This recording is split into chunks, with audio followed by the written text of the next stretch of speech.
All you homeowners have unique needs. Some feel the need to paint their door a vibrant shade of blue. Others have the need to decorate their bathroom with fish, anchors, and other nautical items. And because each homeowner has unique needs, Geico helps you get the right coverage for your home and what's in it. That way, you get exactly what's right for you, even if your needs are unique. Get more with Geico. This is a More Than Just Podcast production.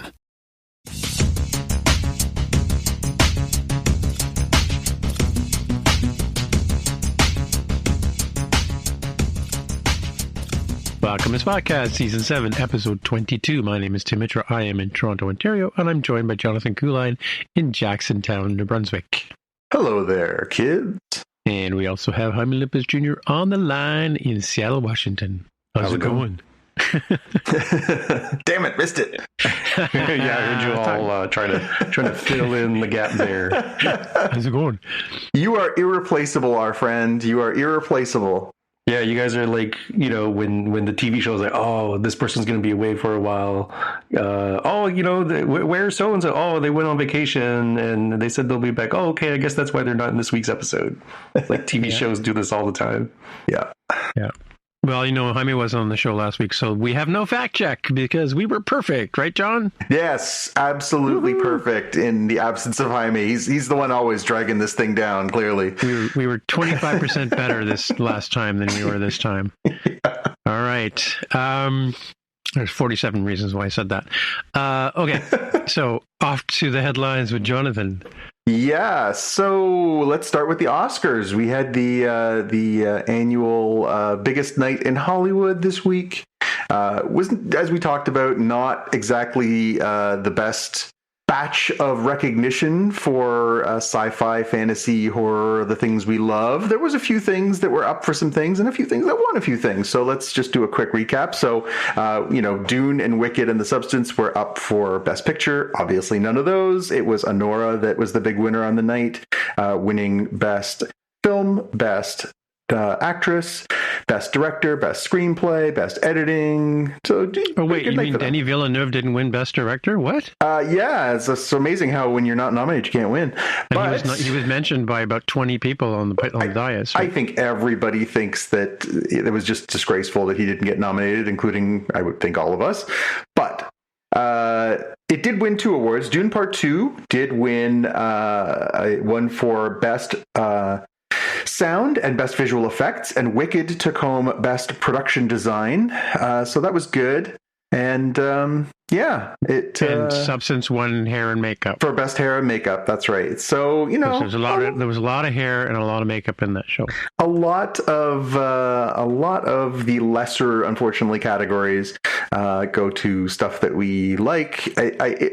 I really do wonder what it would take for one of these things to break through. I mean, Black Panther felt like it had a groundswell, but I mean, I don't remember thinking it earnestly could win anything.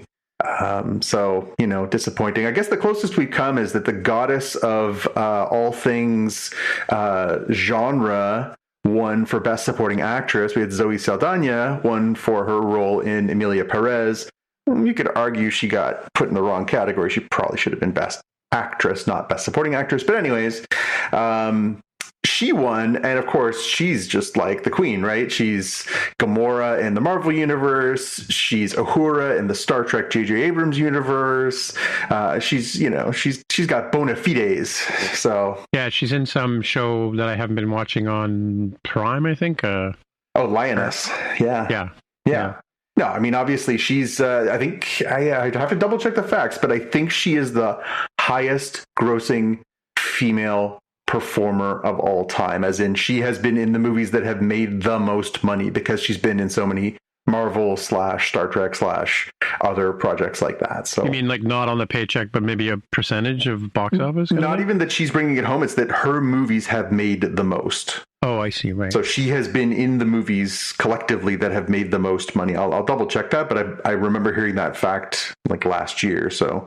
Oh, okay. Cool. More fact check for next week. Yay. Here we go. She has appeared in movies that have grossed more than $15 billion worldwide. She's the second highest grossing lead actress of all time and the highest grossing actress overall. Hmm. Oh, because she was also in the Avatar movies. Oh, right. Yeah, just the main star, yeah, or the main actor. Yeah. She was in Avatar, Avatar 2, Avengers 1, Avengers 2, and then Guardians and Star Trek and Star Trek and Star Trek. That's how you get to $15 billion, kids. And she now owns an Academy Award, a BAFTA, and a Golden Globe. So good for her. Is she going to go to Broadway soon? Yeah, I mean, why not? Let's aim for the stars. Yeah. Anyway, outside of that, just some other stuff that might be interesting to us is that Flow was named Best Animated Feature Film. I haven't seen it yet. I'm really looking forward to seeing that one. I saw that Wallace and Gromit actually came. Nick Park actually brought the little plasticine guys in tuxedos to the event. I thought that was really cute. It was, again, all in all, not the greatest year in movies. All in all, not the greatest year in genre movies for us. And clearly Dune got massively snubbed. So that's the summation of the Oscars. But that's not where the story ends, is it, Jaime? You should have just stopped randomly. That would be more appropriate, yeah. Yeah, I did not encounter this, so I was surprised when I went on the interweb. So for me, I was watching via YouTube TV, so basically the same as the For Realsy live broadcast. But apparently, if you were watching on Hulu, I think it's their live service. Did they say their live service specifically? The live event has now happened before Best Actress and Best Picture Oscars had come up. So this was a huge, utter fail from whoever hit the button too early or set the timer on their clock or something. It's the worst possible thing that could happen that says, oh, I guess streaming isn't for real. You probably should stick with cable or broadcast over the air, right? That's the unfortunate truth of how it could be perceived. Whoops. Yeah. Who wants to watch the end of the Oscars? Nothing good ever happens at the end. Did either of you watch the ceremonies this year? I did. I missed the entire thing. I just it wasn't a priority for me. I watched it. I'm a Conan fan, so I want to see how well he did or whatever. Yeah, fair. There was some pretty funny moments in it, right? Yep. They did. It was interesting. So the one thing that is kind of a meme, but somebody pointed out something about it which I didn't notice right away is Timothée Chalamet was wearing a yellow tuxedo, just like Taylor Swift. Sitting in the front row. Was that the deal? Oh, that was the meme going all over on Monday morning. Well, so wait for it. So and then they did a bit. Conan did a bit with Adam Sandler, where Adam Sandler was wearing a blue hoodie and sweatpants, and he called him out for what he was wearing, which is reflective of what's been going on in current events, right?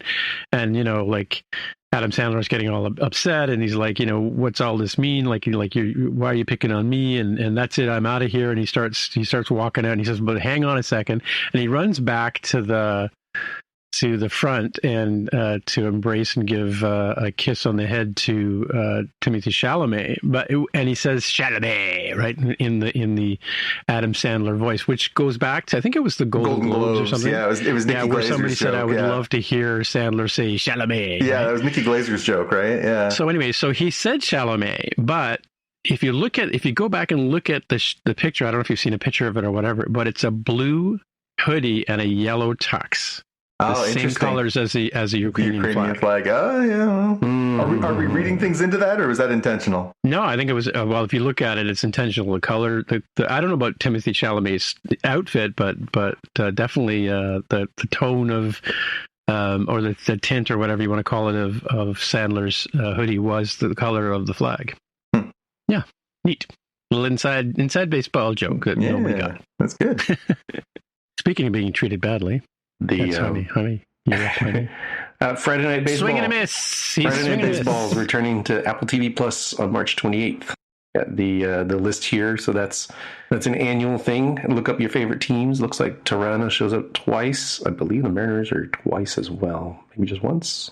Do they black out those games if you're in the region? Ooh, I have not noticed that happening, but I never cross-checked and correlated with did they sell out the stadium, which would avoid the blackout rules. Is that the blackout rule is if you don't sell? Yeah, I don't know if it has to be a complete sellout or some percentage capacity. But So they're punishing fans for not going to the game and spending... well, so it's like weird short-sighted stuff of like trying to draw folks into the stadium and concessions and all that. Looking at the dates, so for the Mariners, looks like Friday, April 18th at the Toronto Blue Jays. So I will 100% be able to watch that here. We'll be very curious to see if you all can watch that one, since it'd be in your house. And, we don't even have a home game of this one. We'll go to San Diego to the Padres on Friday, May 16th. So, I mean, those are both fairly popular matchups for their respective fan bases. So I kind of expect that those would probably sell out anyways. But I don't actually know the rules around the blackouts for these Apple TV Plus Friday night baseball games. It's a good question. Is Jonathan not here? I mean, I got to be honest, baseball's kind of creeping down the charts for me, and I've heard lots of conversations about this writ large, but baseball is becoming a much more local sport. People really watch their own teams, but not a lot of people watch other teams unless they're real baseball diehards. Jaime, maybe you can give me your perspective, but I find that to be true. I rarely watch an out-of-market game anymore. Maybe if the Reds are on, because I do have an affection for the Reds, as being a longtime Barry Larkin and Ken Griffey fan, but I don't really watch a lot of out-of-market baseball, and I'll be honest, I don't watch a lot of in-market baseball either. It's just not a huge priority for me. The season's very long. I got to be honest, I really don't care for the way that the team's being run in Toronto right now, and that kind of has put me off a little bit. But it's not a huge draw for me. Yeah, it's a tricky one for Seattle audiences as well. We've seen the NBA go down sort of overall, especially as a lot of weird shenanigans are going on, and then we don't even have a team here, so that probably doesn't help matters too much. Well, especially the way that they lost their team, that would make me not a fan. Yeah, you watch the Dallas Mavericks are very soon going to become the Las Vegas Mavericks based on what's going on over there. Yeah. I mean, yeah, it's. I mean, there's good lessons to be there, right? Like, I mean, you can't mess around with your fan base too much, or you're going to lose them, and you could lose them for good. I mean, there are teams that have just dried up and gone away because they've messed around too much. I mean, if I was a Dallas Mavericks fan, I'd be protesting outside the stadium right now. Let's see here. Maybe the answer for you all is to get an NFL team. So expanding would be nuts. So there has been talk for years. It seemed like maybe in the early 2000s, like they were going to try and make a bid to see if they could get the Bills to move up here, and they actually did play some home games up in Toronto. Mm-hmm. But in the end, Buffalo, the previous owner died, the team got sold, they secured new stadium financing, and now they're pretty much locked in. I mean, I think Toronto could support an NFL franchise. It would be nice to be part of the best quality of that particular sport. But at the same time, it's hard to say where it would fit in against things like the Leafs and the Raptors. I don't know. The Toronto Jaguars. I'm looking at the list of teams. Like, which teams are like the Jaguars and the Panthers don't really have as much of a storied franchise since they were relatively new. Toronto Tariffs. Yes. I don't know. I think it would be great. I mean, we're getting a WNBA franchise next year. That's very exciting. The Toronto Tempo start playing next year. Oh, okay. There we go. So, are they adding another team in addition to keep it even, or was there already a weird situation? I'd have to double check the facts, but I believe they are adding like 2 teams next year and 2 teams the year after that, or something like that. I think they're doing a pretty. They're seeing a lot of opportunity for growth because obviously there are, a lot of markets where there already are NBA franchises, and there are some places like Las Vegas. There's a WNBA franchise before there's an NBA franchise, so there's definitely room for growth for them for sure. Speaking of Nirvana, nothing, Jaime? Excuse me.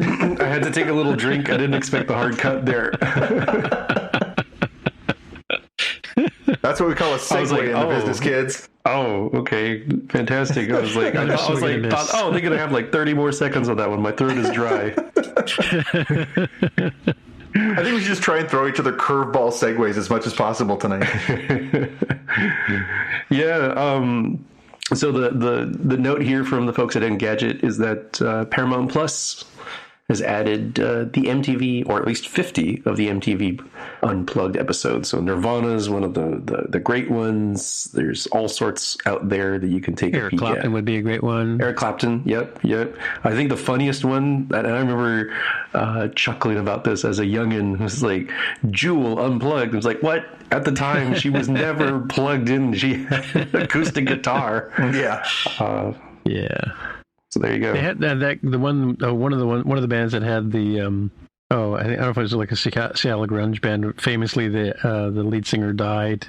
Alice in Chains? The Reaper. Maybe it was Alice. That's Alice in Chains. Oh, is it? Okay. Yeah. Yeah, they did it in a really interesting. Like, it was interesting to hear them play. Like, I mean, people didn't really care if Motley Crue was plugged in or not, right? So, but yeah, I remember there was a few bands that were kind of interesting to hear them play acoustically. So much so that people started buying acoustic basses and stuff like that, right? Yep. Of which I have one. All right. Ironically, though, stand-up bass is an acoustic bass, but never mind. Never mind that. Let's get on with the main part of the show, which is where we talk about something Star Trek related. And this time we are doing our first-time watch / rewatch of Prodigy, Star Trek Prodigy Season 2. And this time we're talking about Episode 12 and Episode 13, despite what it says in the show notes. Oops. Yeah, that's okay. So yeah, we had, and of course the names are all sort of like a Tribble called Quest. I love that title as a huge Quest fan. Okay. Yeah, okay. You mean Tribe Called Quest, right? Oh, yeah. Yeah, so misspelling of Tribe Called Quest. Oh, see, that's why I'm a little confused. So, did you have an extra long last flight of the Protostar in your belief? It was two-parter. It was 10. Okay, so your 11. So my 11 and 12 is your 11. Is that the numbering system? Well, maybe we got the numbers wrong. Who knows? Because I was confused. It's like, if we're doing two at a time, no, it should be an odd number than an even number. Yeah, I think it's 13 and 14, not 12 and 13. I think I deleted the 12 and 13. Okay. And then, yeah. I got it. So Tribble Called Quest and Cracked Mirror, right? Yeah. Okay, gotcha. There we go. Now we got it. So we had to have the Tribble episode, right? But it didn't quite get out of hand, though. Or did it? I don't know. Giant flesh-eating tribbles. Yeah, well, I guess they kind of, that was the gist of this one. It was taking it to 11, right? Yeah. Yeah, I don't I don't know. Where on your nightmare list is a giant flesh-eating tribble? Well, nowhere. It is now. Yeah. Yeah, that was I get, again, once again, here we are on Starter Trek Kids. The idea that they are trying to introduce you to some of these concepts, including tribbles. Tribbles are something that a lot of casual fans glom to because it's kind of the humorous side of Star Trek to an extent, right? The idea that these cute little harmless balls of fluff are such chaotic things, and just this whole like Klingon hatred of tribbles running gag. And then there's the crossover episode from Deep Space Nine. Deep Space Nine, an all-timer. Yep. Yeah, I mean, I thought I actually didn't mind the Tribble part of it. I could have done without the Rock Talk inadvertently creates a hybrid Tribble / Rock. Who she keeps, yeah. Named, was it Ribble? Bibble? Something like that. I accidentally got my DNA into this. I put my chocolate in this peanut butter. What kind of DNA? What were you doing over there in the lab? Yeah, she blows her nose and then drops it into a petri dish with cells from a bunch of tribbles, and it turns into this little cutesy pie little pet that she creates. Right. Okay. Maybe not. Don't teach kids to do that. Yeah. I mean, it's not ideal. So the moral of the story is, kids, don't blow your nose and leave it on your spore samples. Otherwise, all hell can break loose. Or something cute could be born. You never know. Yeah, I don't know. I didn't mind this one. It was cute. And especially after the two-parters in a row that were kind of all sort of a lot. I mean, the last one wasn't quite as much as the first one, but it was nice to just have a little one-off adventure and just kind of hit a reset. And they go on a kind of a kooky adventure. And yeah, it was fine. I didn't mind that one. Mm-hmm. Teach kids about Klingons, the fact that they are 100% willing to die for honor, as almost happens when they're about to get overrun. Yep. Yeah, and I think we talked about it last week, Tim, that, we knew that they were going to have to go looking for fuel for their proto-core, right? That was going to have to be the next thing. So, sure, let's turn it into a Tribble episode. Why not? Yeah, again, I didn't mind this one. I think it definitely fits both the, listen here, kids, let me teach you something about Star Trek part of this show, as well as just something fun and silly. And again, adding the little cutesy monster that Rock creates is just a merchandising bonanza waiting to happen. Right. And the bosonite is a sort of throwback to the Next Generation too, right? And boson particles. Mm-hmm. Right, so was bosonite used in the first season of Prodigy as a fuel? I thought the idea was that it was actually a proto-star inside, that it was like a miniature sun that was actually inside the reactor. Which is basically a burning newborn hydrogen. star, right? Yeah, it's basically like a massive fuel source. Yep. And then from there we get to jump into Cracked Mirror, which the is Mirror Universe. The Mirror Universe, which is, again, welcome to the Mirror Universe, kids. Do you want to learn how things are dark on the other side? Yeah. Don't get stuck in the mirror. I like Dark Janeway. She's one of my favorites. I like Dark Janeway. Mm-hmm. She's just something, Kate Mulgrew's voice, there's just something about it, and they did a good job with the animation of making her just look like snarly and nasty. For some reason, that one just worked for me. That being said, yay, we successfully jumped to where the Voyager is, but it's not our Voyager. It just... That's the premise to every Mirror episode. Hey, we finally got where we're supposed to go, but wait a minute. Yeah. Why does that have a goatee? That can't be right. Why do you have grease on your face? I only in a cartoon would that gag work too. Like, if that was a real life thing and Chakotay just started smearing oil onto his face, people would be like, what are you doing? Yeah. And the funny twist of that too, where they, half the crew ends up in one side and the other half ends up at Rock and Zero, end up trapped on the Voyager commanded by Tuvix. Yeah, sure. Yeah. Trying to explain that one too. Yeah. Let's talk about, the episode of ethical quandary for every Star Trek fan, kids. Let's talk about the Tuvix situation. Like I said, got to start them young. They only hinted at it. You don't need to go too deep. You just need to hint that this thing is here, so they're less scared when they get a little older and hear about it. They're like, oh yeah, I remember that character from watching Protostar when I was a kid. Hey, what? Why are they going to kill him? Yeah. Well, they don't use the word kill, do they? No, they don't. But it sure is. Yeah, Lower Decks they decide to keep him in the pattern buffer or something like that, Yeah. Or them, they, them. They, them, it, yes. No, he was a he. He was a complete person. That was the whole argument. Yeah, and we got a closer kind of another Loom reappearance, right? The Loom coming in to start nipping away at things. So that was kind of tying the thread of the season a little bit. Yeah. And after... Let's see, what is this? This was episode 14. After 34 episodes, we finally got Janeway and Chakotay back together. Yeah. Only took them 34 out of 40 episodes. Here we are, kids. We finally did it. Yep. So and there's only, 6 to go. 6 to go. 6 to go. Yeah. Yep. And I looked to see what the next one is, and it's a two-parter. It's another two-parter. So yes. A two-parter, and then 2 episodes, and then another two-parter. So apparently this is a season of two-parters. But yes, don't worry, Tim. It'll all be over in 3 weeks. No, I mean, just it begs the question: why didn't they just do hour-long episodes? Yeah, I mean, I guess it seems so that they can get numbers up on some streaming service that it never actually appeared on. Yeah, but maybe Nickelodeon. Well, so I guess Nickelodeon bought the contract after it was kind of like Nick, it was a co-creation with Nickelodeon to begin with, where it was supposed to be was initially on Nickelodeon, and then they were like, no, let's put it on Paramount because we need content, and then they were like, actually, let's put it nowhere, and then they decided, what the heck, let's put it on Netflix, but not anywhere but America. So yeah, it's a mess. Was that where Jaime and the folks have seen it on the Netflix? Well, first season was Paramount Plus, and then they brought the first season over to Netflix, and then when season 2 came out, it's on Netflix. That's right. Yep. So are both seasons on Netflix for you now, Jaime? Both. Oh, I'll double check that, but I'm pretty sure they are. Yeah. I take a quick look at the Netflix app because I haven't gone back to watch the first season, so I don't actually know the answer. Let's see, Prodigy, and then where's the S seasons? Yeah, season 1 is there. Yep, both seasons. Yeah, I think I'll double check here too, but I think Prodigy season 1 that is only available in correct. Yes, I can spell. Is only available on something obscure here. Double check. Season 1 is available only on CTV here. CTV app.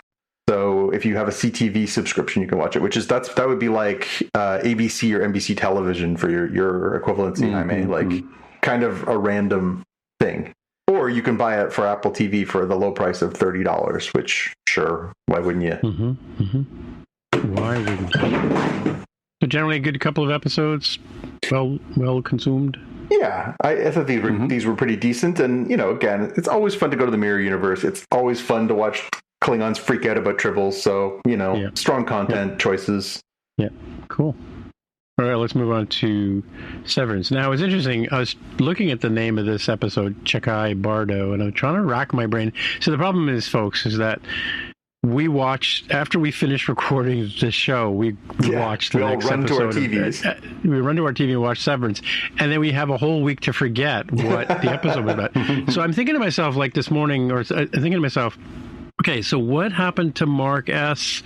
What happened to Helly and all the other people in this episode? And then I just saw a picture which reminded me of that. They weren't in it at all. Nope.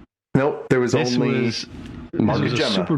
Super duper exposition episode, right? Yeah. This was the origin story of Mark and Gemma, and particularly Gemma and how she got involved with Lumen, right? Right, yeah. And it was... I just want to make sure I get the name right. It was beautifully made. Jessica Lee Gagne, Canadian cinematographer and director who directed this particular episode, she did a wonderful job. It was very distinctive, the way that they sort of did the flashbacks in the slightly different way, filmed it differently. I thought that it was one of the most beautiful episodes they've done so far as its visual look. And it really helped separate the past from the present, the like what's going on with the story of Gemma and how they met, and then obviously the troubles they went through, and then leading to her, well, we can talk about it, but what appeared to be her voluntarily joining Lumen. Yeah, but now sort of seemingly, is this like today that she's trapped in there? Or? Yeah, that was my impression, was that initially she volunteered because she and Mark were having, troubles with conception. They were having these things. She was looking for a purpose. She gets involved, learns more about what Lumen's up to. She ends up volunteering for this project that she thinks is going to actually give her life some purpose. And then she goes and she does it. And then now she's trapped by the evil Dr. Maurer and everybody there. Yeah, and it was really interesting, like the faces you haven't seen in forever. We should give a shout out to Deitchen Lockman from who I first saw in Dollhouse, right? Yep. But the doctor, the mad scientist doctor, was Robbie Benson. Yeah. That was a real shocker. And then the crazy nurse playing it deadpan was Sandra Bernhard. Sandra Bernhard, that's right. Yeah. I've not seen her she's like just both of them completely out of character, like as you would expect them to be, right? So they were really good performances, right? So for perspective, and some of our younger fans may not know who Robbie Benson is. For your generation, Tim, I think he's best known as he was like a teen heartthrob, right? In the 70s. He was Billy Joe who jumped off the Tallahatchie Bridge, and he also voiced the Beast. The Beast. That's where I think more modern people might know him from. Is he was the voice of Beast in the original cartoon Disney 1991 Beauty and the Beast. But hasn't really. I mean, he's been a working actor all this time, but not like that. And now he was an A-list actor back in the day, so it's kind of hard to come back to like being nobody. Like his career goes back to the 70s, right? Yep. Yeah, and he took a bunch of time off. I just happened to flip open his Wikipedia page. I remembered reading about this years ago. He had a congenital heart issue, and he had to go in. He's had like 4 open heart surgeries and stuff, so that kind of derailed his career later on too. But good that he's out there. I mean, God, he's playing that character is creepy as hell. Like, that was all I saw on the blogosphere and social media and stuff on last weekend, Friday, Saturday, was people just being like, this guy gives me the willies. Yeah. Well, we did see, what's a Cold Harbor? Is that what the... Well, yeah. So the idea is that, we now we put a lot of pieces together in this episode, right? So we know what Gemma's role in all this is, and it seems to be that she volunteered to do testing on all these scenarios that people would want to not be present for, a la Severance. And the idea was that she's doing all these different, go to the dentist. You could turn off yourself, and your innie would do that. A horrible plane flight. Oh, your innie could do that. Oh, having to write thank you cards endlessly. Oh, your innie could do that. Like, so she's the tester for all these other situations. Is that what she's doing? Okay. They're testing her on all these awful things that people have to do in their day-to-day life, but that they have to sort of gut through, and they're basically making her sever when she goes and does it, and then she comes back out and she's like, ow, my teeth hurt, ow, my hand hurts, like all the things that her innie is having to do for her, and then they're asking her about how she feels, and all the different scenarios are all rooms that are testing how Severance is effective. And so what clearly the data refinement group the macro data refinement group is doing is somehow building or aiding these constructions of these scenarios. And so this Cold Harbor one that Mark has been working on, and that everyone at Lumen seems to have a big throbbing interest in, is Chubby. Is clearly they say it's the final test, and when it's over, they're going to have to quote unquote get rid of Gemma, right? So, oh really? Yeah. So this was a big episode as far as understanding the relationship between Gemma and Mark, understanding sort of what happened, and as far as her, like, why is she alive when everyone, like, when he thought she was dead, it turns out that she actually was part of it, which is pretty messed up. But then on top of that, now knowing that, a lot of what we kind of had building, we knew from Mark's sister that she suspected that, that was happening in the birthing situation, right? And then Ragabi confirmed that in this episode, that they were actually doing that exactly what she suspected, that people were going in, being severed so they didn't have to endure the pain of childbirth. Their innies were giving birth, and then their outies get to have that, experience. All the benefits, right? Yeah. So this was like a really important episode. This really kind of brings a lot of this stuff together for us, right? Right. Yeah.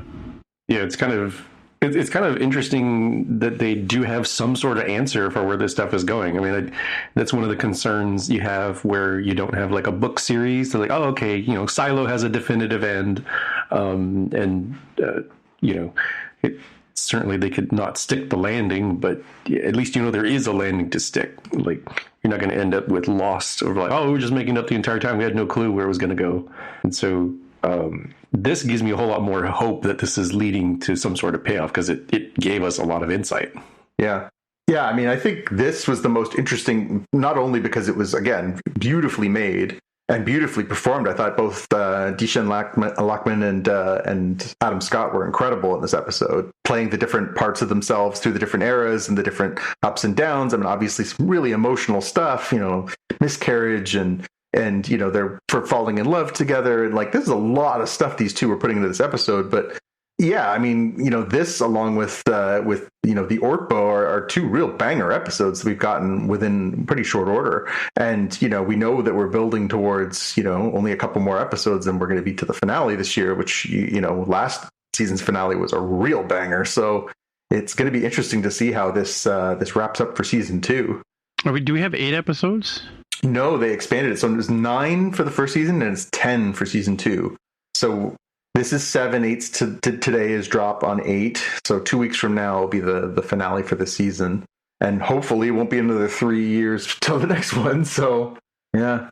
So interesting. I'm just reading here on IMDb's trivia page that Gemma and Mark are visiting the, I'm going to butcher this name, but Butzemann Family Center. And Butzemann means boogeyman in German. Yep. There's a lot of stuff like that they throw in there. The one that I think we didn't talk about that I had read online, what I thought was fascinating was when they were doing the Ortbo, the field trip, and they were telling the allegory of what was his name? Is it Gunther? They had a name for it. I got it right here. They were doing the allegory, this lost book of Lumen lore, right? But the character's name that they used actually was an anagram, and the anagram was for artificial intelligence. Ah, right. And I was like, oh, this is, so like they're doing some stuff here, right? Like, yeah. So by the way, the computer terminals in the macro data refinement center have no escape key. Oh, interesting. Did you guys watch the commercial with Tim Cook that they put out?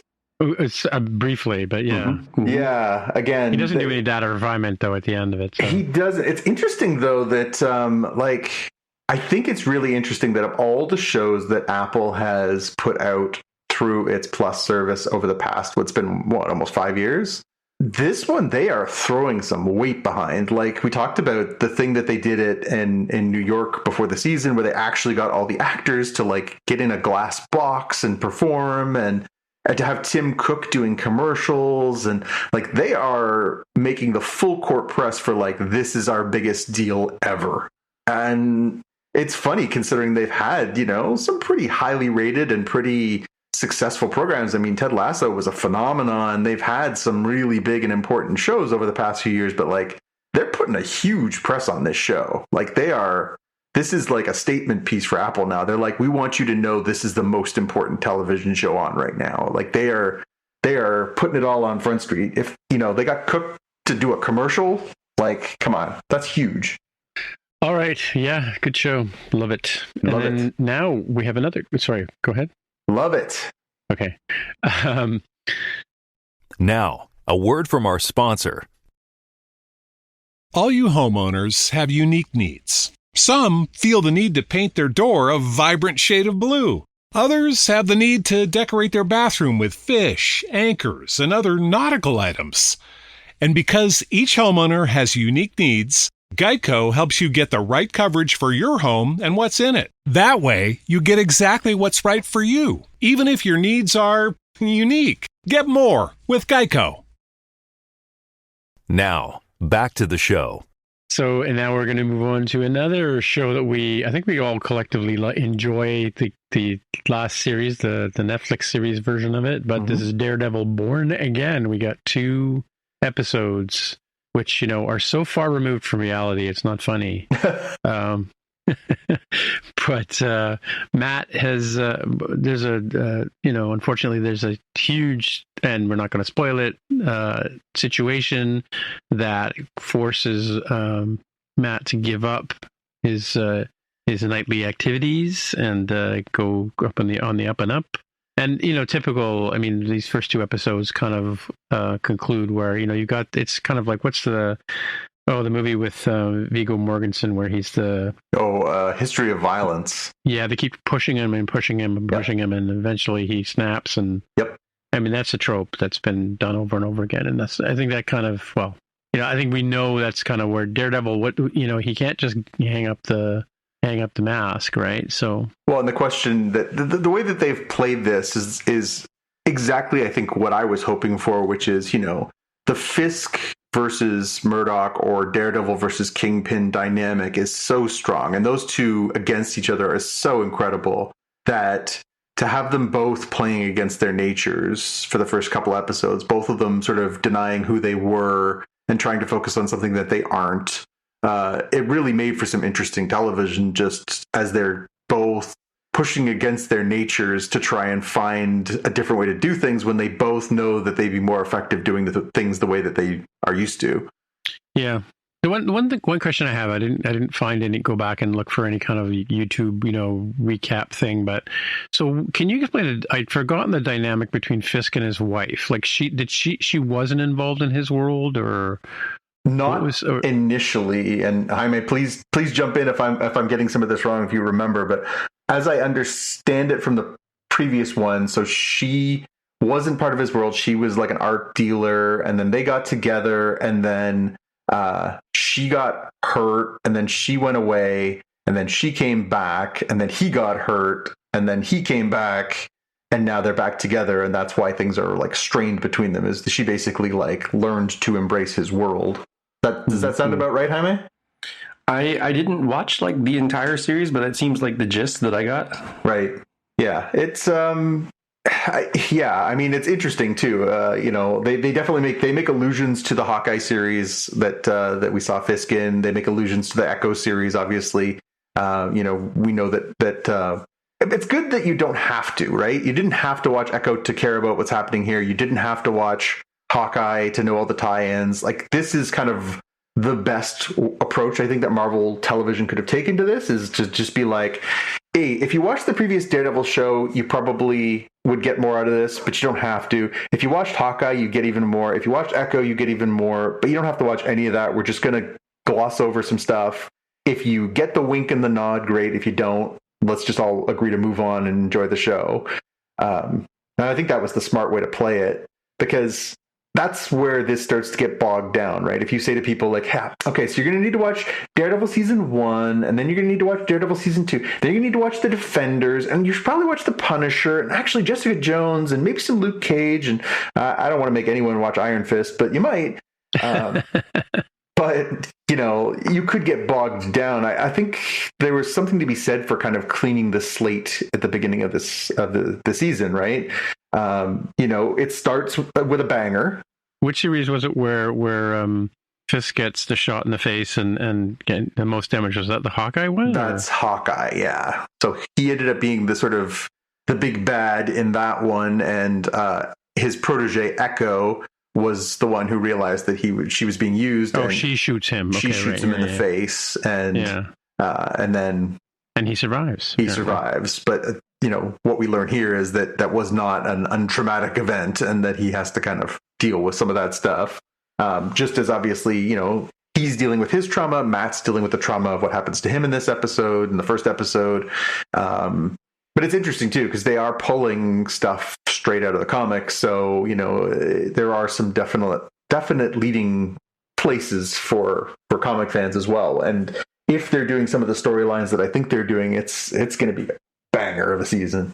So, what did you guys think of that first fight? That first big bullseye Daredevil? I mean, it echoes of the first episode of the Daredevil Netflix series, where he goes into the hallway and has that big sprawling fight with all the different gang members. In this one, it's a knockdown, drag out fight from outside the building, through the building, up the stairs, outside, onto the roof. You can't say you didn't get your Daredevil's worth out of a Daredevil show for the first one anyways. Yeah, they definitely, people maybe don't worry about this as much anymore, but there was some concern about, what are they going to do? This is on Disney Plus and etc. They didn't open with the traditional MCU opening. They went with the Marvel Television opening, which I think is what they did on the Netflix series as well. And this is definitely not for the kiddos. Big stuff happens. The fight was really cool, but then the outcome of that and what ends up happening there was pretty shocking as well. Especially if you're like, hey, I just got done watching. The new Spider-Man animated series. Let's go watch Daredevil. I was like, maybe not with the kiddos. I might want to have a little talk with them on this one. Yeah, I mean, that first fight was pretty crazy and over the top. And I mean, I think they said in the trial that happens in this episode that there was, 15 deaths or 14 deaths or something like that. And we see a bunch of them. It was pretty violent. A good show. It looks like it's, and of course, we're all feeling it for Matt with his big moment at the end of the second episode, right? Mm-hmm. Yeah. He says it for us, but we were all thinking it. Yeah, and obviously, Tim, you alluded to it, and Jaime, you alluded to it before before we started recording. But the allegory of this show, the idea of the person who ought not be in power gets into power. What will they do with the power? Rings true in today's day and age. There's a lot of parallels, and it's very interesting that Disney chose to tell this story at this point in time. I wonder if they're going to have any kind of pushback about this kind of content, because it's not a thick allegory. Not pretty vague. It's pretty bang on the nose. Tell us, oh dear American friend, how do you think of it? There was an interesting take from, a Matt Murdock who's given up Daredevil, and when they're talking about what's going on and going wrong in New York under Wilson Fisk, he does say, maybe this is what the city deserves. This is what it chose, which is a very sort of apt choice there, I think. Yeah. Well, we're thinking it up here. But let's point to the fact that the show is titled Born Again, and Matt Murdock is very Catholic. And you are born again, per my understanding, in Catholicism through baptism. So I do wonder about the, baptism, probably not literally, but let's keep an eye out for him being dunked in water somewhere that sort of changes his perspective or etc. And the being born again as presumed Daredevil. I mean, the intro sequence shows a sort of shattered, like a statue, I guess, of Daredevil that starts re-piecing itself into Daredevil. That does seem very much like an on-the-nose way to show the metaphor of what I think is going to happen in this series of, this Matt Murdock's broken down from everything that's happened here, and presumably over the course of the series will sort of regain his perspective or have a new perspective, perhaps, on Daredevil. Yeah. Yeah, and as a lapsed Catholic, I can tell you that it's not so much about the baptism; it's about the sacrifice that Christ made, and having experienced death and then coming back again. I think that's, and then the whole idea of the baptism and the taking of the holy bread and the communion and all that kind of stuff is all reflective of the story of the New Testament, where he sacrificed himself because of our original sins, or the original sin, right? So, and that's kind of where it's, in a sense, we're all born again because we're sort of forgiven for Adam and Eve's transgressions, right? Although we wouldn't be here if they hadn't transgressed. So without getting into Spoilerville, what did you think about that very eventful event that happened to Matt in this episode? Were you suitably shocked by the events that happened here, or the thing that happened at the very beginning that sort of sets Matt on this path? Yeah, I think I've been hanging around with you too long, but it just seemed to be that's what was going to happen, right? The way they paced that section of the show, something had to give, right? And then the repercussions were that Matt or Daredevil or Matt Murdock's reaction to it were kind of like, okay, fine, there, I've done it, right, kind of thing. Yeah. How about you, Jaime? Yeah, I did get vibes of like, man, I sure love my children, or I sure love this job, or the like I'm about to retire, like that things sort sure of stuff. Are looking up. Yeah. Just don't look up. Yeah.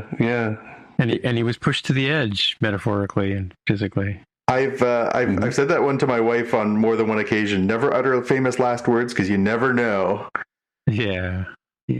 Yeah, I think this was a real strong start, and I think I found myself as I was watching it thinking, like, I think we all kind of hoped when the Netflix Marvel stuff went away that there might be some way to sort of salvage it, and obviously it was faint hope, and now that it's come all the way around to being fully realized again, I don't think I could have enjoyed this as much if it wasn't these actors playing these parts. Right. Yeah. It really kind of, I found myself watching that scene where they're in the diner together and they're just acting their butts off. I was like, this is really, really amazing. Like, these two are just killing it. And, you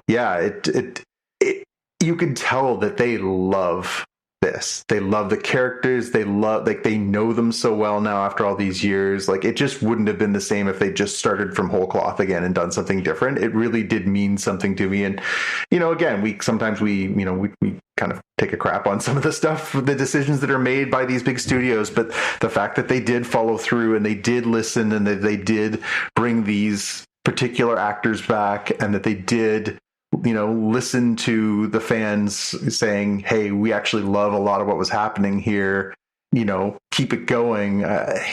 Sometimes you got to tip your hat. It was really nice to see these people back in this world again, and I'm loving being back. And it wasn't perfect. Some of the CGI stuff was clunky. Some of the plotting was, the second episode dragged a little bit. It wasn't perfect. I'm not saying it's perfect, but I'm just happy that it's back. Yeah. Is the Daredevil series on Disney right now, or? Yes, like if they got the rights back to all of the Netflix content. So yes, you can. Jaime, you can confirm whether that's true in the States, but here I know you can watch it all. Take a quick look back to the Netflix app. Search for. Oh no, what am I going to Netflix for? I should be going to Disney Plus. Disney Plus. Reflex action. Yeah, because we kept talking about the fact that it was, until recently, like literally these 2 episodes, it was a Netflix show, even if they had gotten back to Disney's hands. Daredevil 2015. How many seasons you got? 3 seasons, that seems right. And since I'm already here, did they end up getting other stuff like Punisher? Punisher 2017.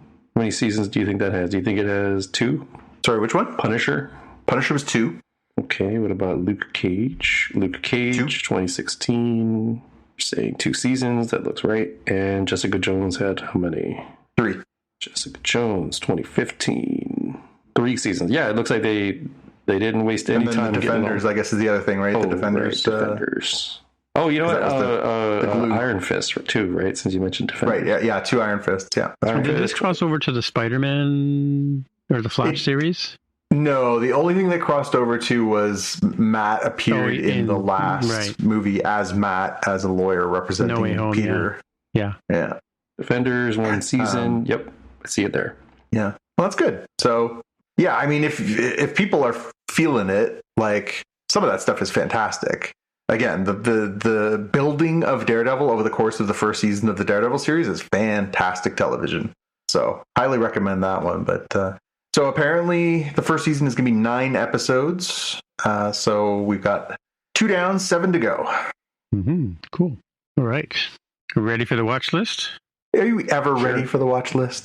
We're ready for the watch list. I'll go first. And so I have one that ties into this because the character Wilson Fisk is in it.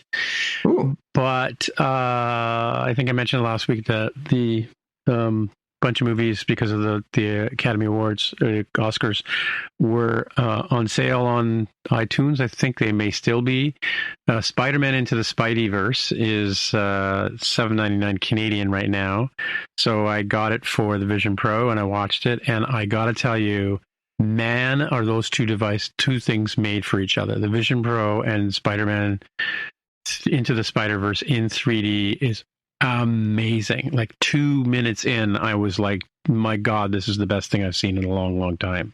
And I've seen quite a few 3D things in Vision Pro, right? Like just, like the whole movie isn't all the way through isn't amazing, but the first 5-10 minutes of Spider-Man Into the Spider-Verse, holy cow, is that an impressive piece of work. I think I saw it on a plane, like on a little 10-inch screen when it first came out. I think, Jonathan, you went and did you see it in IMAX in 3D or? Oh, yeah. Yeah, it's just an amazing, amazing experience. Yeah, so I can't say enough about it, but yeah, it was, and I'm super disappointed that things like the second version isn't, even though, Jonathan, I saw it in 3D, it's not available in 3D on Vision Pro, which, again, what can I say, right?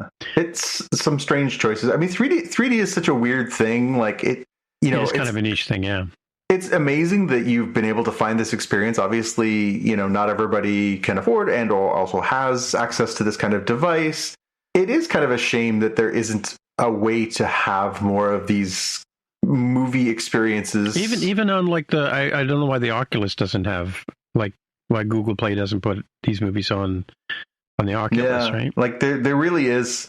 it's frustrating that you can't have some of those experiences unless, obviously, you could still go find a 3D projector, but then you have to see if you can track down certain Blu-rays, but not all Blu-rays, and not some movies, but not other movies. And, it's so inconsistent. I find it frustrating when, if you're going to show me this movie in a certain way, I'd like to be able to access it. George Lucas, sorry, what did I say that? Well, it's like Dune, right? Dune Part 1 is in 3D, but Dune Part 2 is not in 3D. And I mean, I know that, there was a big rush to get this stuff out for the launch of, between Disney and Apple and all the movie rights holders, to get this out on Vision Pro. And then I guess people have just given, and I mean, the Vision Pro is not dead. It's still going. Apple's still doing huge events on it. People are still writing apps for it, but it's and the best experience for Vision Pro, I mean, other than the virtual meetings where you can actually be in the same space with somebody on the other side of the planet. But the 3D content, watching 3D movies on this is like second to none. And then, of course, the immersive stuff too. So, that's why I bring it up on this podcast, because it fits perfectly well with it. I wish more people could experience it, because it is that good. Yeah.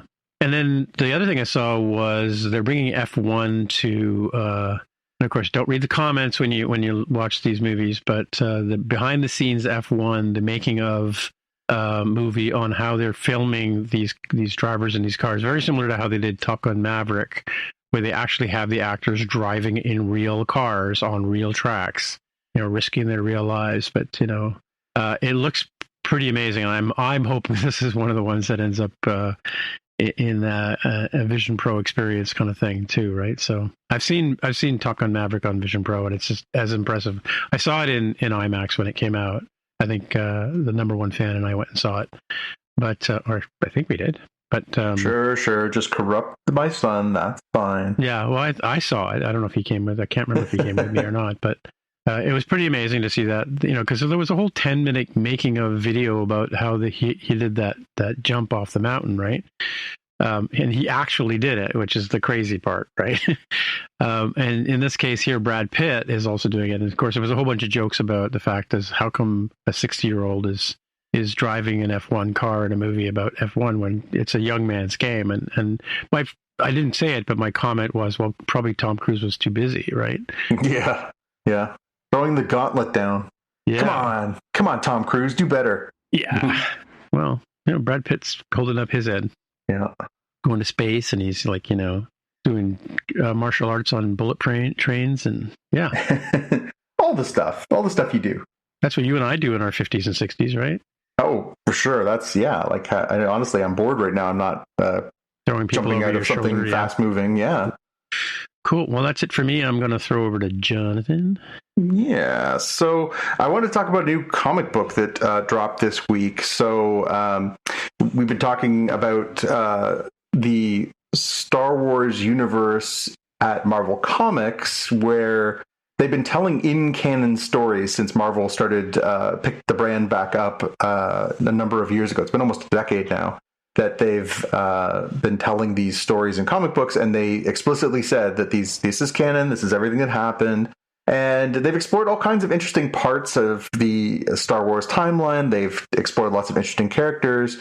This week they launched a new number 1. It's called Star Wars Jedi Knights, and it is a prequel to The Phantom Menace, but not a specific thing that happened before The Phantom Menace. It is a prequel in that it happens in the time frame just before it, when all of the Jedi Knights and Jedi Masters that we see, and Padawans for that matter, that we see in Phantom Menace are, of a certain age and experience, and there's a lot of familiar faces there. Mace Windu, Qui-Gon, Yoda, Obi-Wan Kenobi, Adi Gallia, Ki-Adi-Mundi, the characters that we know from these movies, but then we also are getting some new characters introduced, and they're kind of just going to play around inside this window of time before the Darth Sidious, Palpatine, before the re-rising of the Sith, before all this stuff happened, and just kind of let us see more about this era. And yeah, I'm pretty excited to read it. I haven't picked up my copy yet. I'm hoping to get one tomorrow, but it's neat that they're going to finally kind of explore this, because they've gone further back, and they've told stories like the Acolyte, they've told the High Republic stuff, but this is kind of an unexplored chunk of time where they just haven't gotten into too much stuff because, obviously it's there's been a lot of Star Wars worlds to explore, but I'm glad they've finally come around on this one because I think it's ripe for content. We know a lot of the characters, but there's also a lot we could learn about them. We get a younger Obi-Wan, who's the Padawan to Qui-Gon. We get, the dynamics, we get some of the allusions to what is going to come. We get to explore some lesser used characters like Yaddle and Shakti and they're going to introduce a Plo Koon. They're going to introduce more too. So they're going to give us some new characters to play with. And I think this is kind of it's good that they're finally getting here. They're now kind of pushing forward with the main Star Wars books into the post Return of the Jedi era stuff, which is again another area that isn't as explored. The sort of the immediate aftermath of what happened when the Emperor died and Darth Vader died and what happened there. But yeah, I think this is a really neat era to explore, and I'm looking forward to reading the first issue this week. And it's a new ongoing series, so it'll be around for a while. I'm sure it'll be collected up in big fancy collections before long, but I'm going to read the floppy comic tomorrow. Cool. So it begs the question, where are you getting your comic books these days? Well, I do have still back in Ontario, my regular guy is putting aside all the books that I request for me. But if there's things that I want to read sort of ad hoc, I can just ask him to, don't bother saving me one of these, and I can pick it up. The nearest comic store for me here is about an hour and 10 minutes drive. There are, I think, 4 or 5 stores in the entire province, which is not my preference, but it is what it is. So tomorrow I'm actually supposed to go into Fredericton to do some other stuff. And so I'm going to stop by one or both of the stores that are there, and I'm going to pick up a copy. The other thing I wanted to touch on was this week's episode of Invincible. I don't know if either of you guys have had a chance to watch it yet, so I'm not going to spoil anything.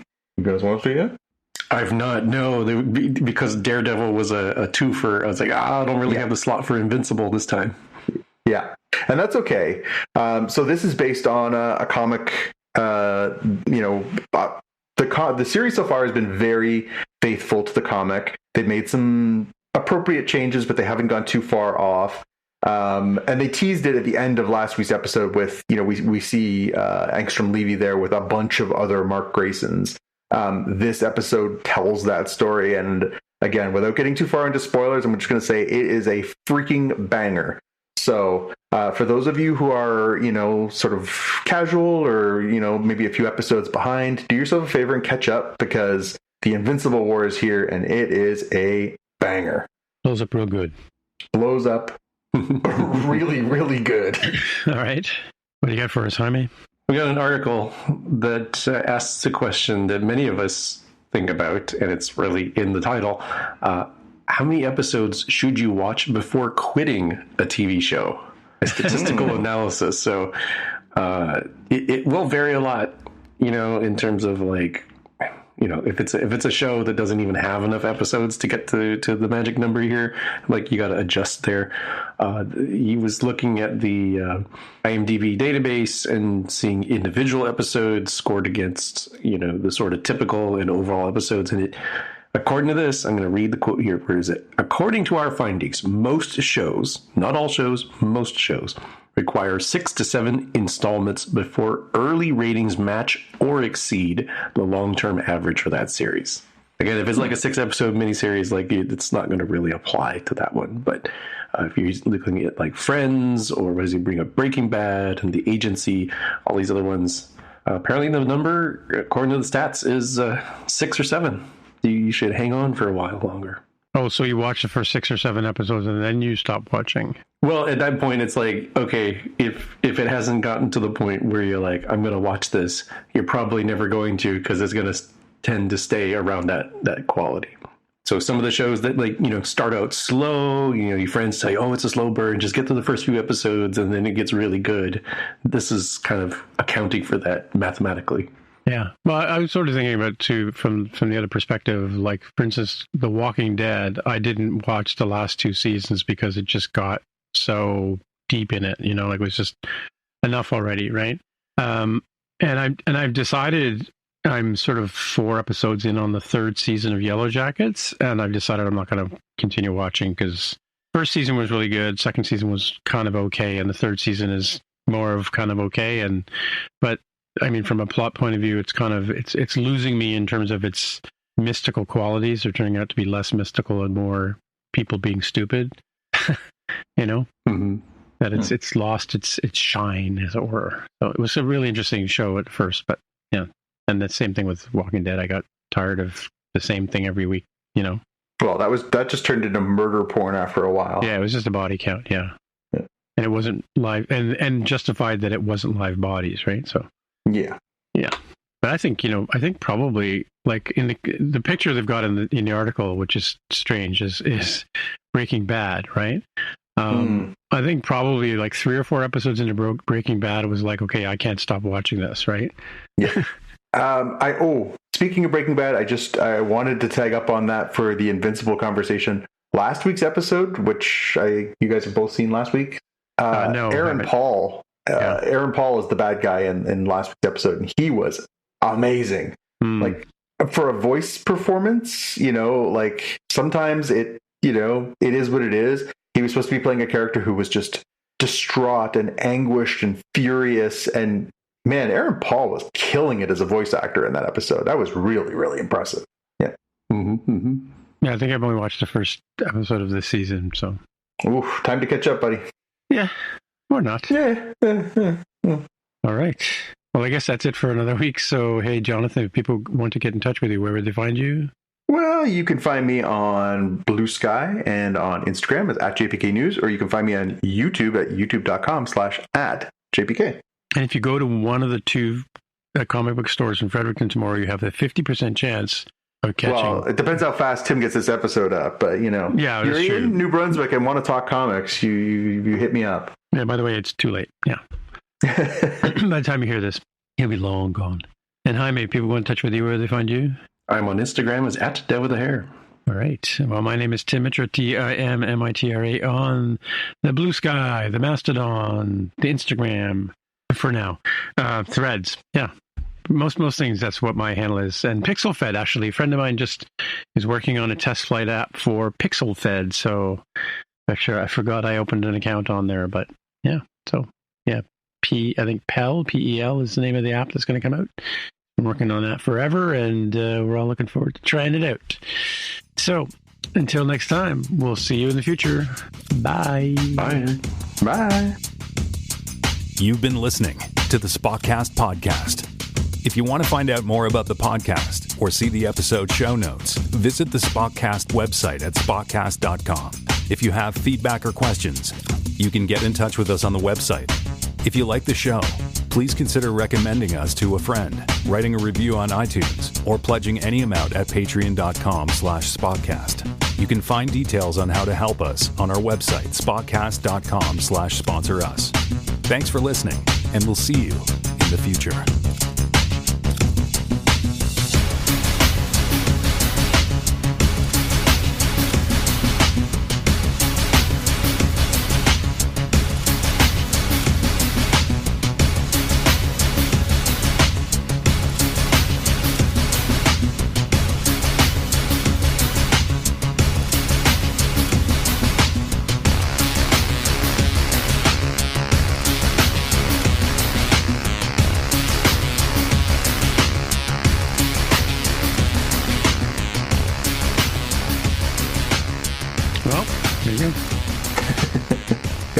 There you go. Time to break out the Jack Daniels. Nope, we don't have that here anymore. That's true. I had to go to NB Liquor today to pick something up, and I went in there, and there were noticeably large shelves that were completely empty. Shelves, yeah. Yep, that had been cleared out. So I know that was something that was happening in Ontario. I didn't know if that was being done BC here as well. Yeah. BC. But there was a section that was clearly for some American booze that was no longer there. So, yep. I saw that your premier was taking a hard line on some of this stuff. He said even if Trump backs off a little bit, he's not backing off his stuff. So. Yeah, no, he tore up the contract with Starlink. Yep. Because he says he doesn't want to be associated with that at all. Well, I mean, who does? But also, he's kind of punishing rural and remote people in the province. That is true. But still, like if that happened here, there'd be a lot of people who suddenly would be really, really lost. Are you saying like you can't get Starlink yourself? You can't go out there and get it yourself? I mean, they were going to be basically like subsidizing some of the packages and stuff like that. So you can. It's just basically he's making it harder and more expensive for people. Yeah, I mean, it's like the Louis C.K. joke. You're complaining about something you didn't even know you had 5 minutes ago. Well, and in some of those areas, it wasn't even available yet. So, yeah. Right, yeah. And it basically is an opportunity for someone to come in and step in and provide a service that, is equal or better. Right? I hope that is the case. Again, I have, as I think a lot of Canadians have been doing, and I think a lot of more left-leaning Americans are doing, thinking a little harder about how and where I'm spending my money and choosing to spend things a little differently. If there was an alternative right now that could provide my internet service here in the very remote rural area that I live in, I would take it in a nanosecond. But alas, right now I am not able to do that. If I were able to, it would be done. I'll tell you. Hey, you want a good watch, Tim? There's a show on Apple, the Apple Store right now that's up for sale.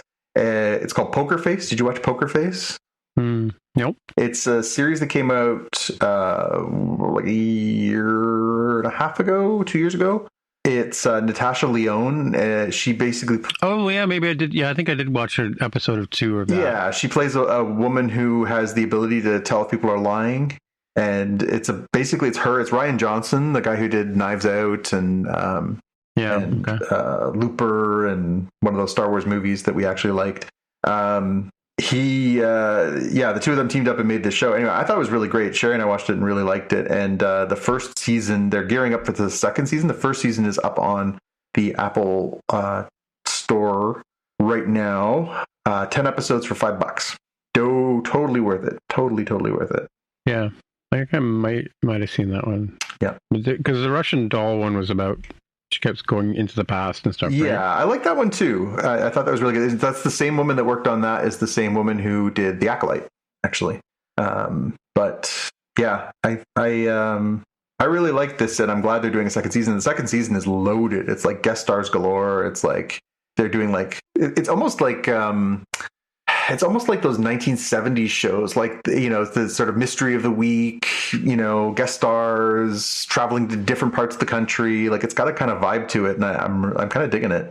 Like, I like the format. I like that they're kind of telling different stories, going different places, lots of interesting actors. One of the episodes for the first season, Judith Light was a guest star that used to be on Who's the Boss, and she won an Emmy for her performance. In Poker Face? Yeah. There's been some. Yeah, who did I see? Oh, she was in that. She was in that Billy Crystal show that about the doctor that keeps seeing. Oh yeah. I never watched that one. It's kind of like psychological, The Sixth Sense. Sort of thing. Yeah. I saw Halo popped up on Netflix here in Canada, which is very funny considering Paramount didn't have a lot going for it. Like, maybe don't sell those handful that are. Yeah, It's a funny thing with that show where I think the second season of Halo is a ton better than the first. They definitely learned. It just makes you wish that the second season was the first season so that they would learn even more for the second season, and presumably that would still be ongoing. Just coming back to, like, The Mandalorian proved that you can have a hero that never shows their face. Mm-hmm. You have a character that does not show their face in the games. What do you think you should do? I know it's more difficult, but it shows it can be done, and you are going to upset the gamer fans. So you're not going to gain a whole lot of casuals in a show like Halo by showing the person's face. And again, The Mandalorian proved that you clearly don't need it. Well, and it was a deliberate choice in the game because the idea is that you're playing as the Master Chief, but also you never see his face. So essentially, you are the Master Chief. It doesn't necessarily translate to that, but at the same time, the mystery of who's behind the mask is part of the allure of the game. He's just this sort of faceless warrior who will do whatever it takes to win, and to immediately take his mask off in the first season was probably not the best way to go. Oh, I saw on the socials the other day that the good folks at Amazon have put what's coming to their service this month here in Canada. I assume it's very similar for the United States, but next week we're getting Wheel of Time Season 3 for anybody who's kept up with that. I have not. But the Oscar winner for Best Picture, Anora, is coming on March 18th to Amazon Prime. And then on the 21st, we're getting Sing Sing, which was also nominated for Best Picture, and Wicked, Part 1, which was nominated for Best Picture. So we're finally getting a little bit more of a trickle through of the Oscar nominees, Best Picture stuff. And for you, Jaime, Knuckles Season 1 is coming to Amazon for some reason. There you go. Just keeps moving around. It's already on, it's on Netflix now, isn't it? Knuckles? I thought Knuckles was on Paramount, isn't it? Yeah, maybe Paramount, yeah. I just saw it the other day, but I finally saw Sonic 2 somewhere, because I haven't seen Sonic 2 yet. Yeah, Sonic 3, I think. But like you were saying earlier, before, I have to watch them all in order, right? So. Well, you don't want to get spoiled. Come on. Yeah, you're right, I don't. Anyway, I have a early morning interview, so well, I would like to go. What kind of interview? Oh, it's just, trust me, I could, for all the interviews I have in the last 2 years, there's nothing, not even worth talking about. I should have mentioned it. Okay, well then that's how bad the hiring, quote unquote, good luck. Yeah, it's a long shot. All right. I mean, I'm okay with the work I've got now, but Coolio. All right. Best of luck. Yep. Thanks. All right. Oh, it's just a screener. I'll probably get through this one, but it's the next bunch of interviews that are the challenging ones, right? Yeah. Okay. All right. Okay. All right. Thanks. See you guys. Bye. Okay, bye. Bye. Bye. With so many options, why choose Arizona State University? For me, the only online option was ASU because of the quality. Their faculty was really involved with their students and care about your personal journey. The dedication to my personal development from my professors, that's been extremely valuable to me. Earn your degree from the nation's most innovative university. Online. That's a degree better. Explore more than 300 undergraduate, graduate, and certificate programs at asuonline.asu.edu. All you homeowners have unique needs. Some feel the need to paint their door a vibrant shade of blue. Others have the need to decorate their bathroom with fish, anchors, and other nautical items. And because each homeowner has unique needs, Geico helps you get the right coverage for your home and what's in it. That way, you get exactly what's right for you, even if your needs are unique. Get more with Geico.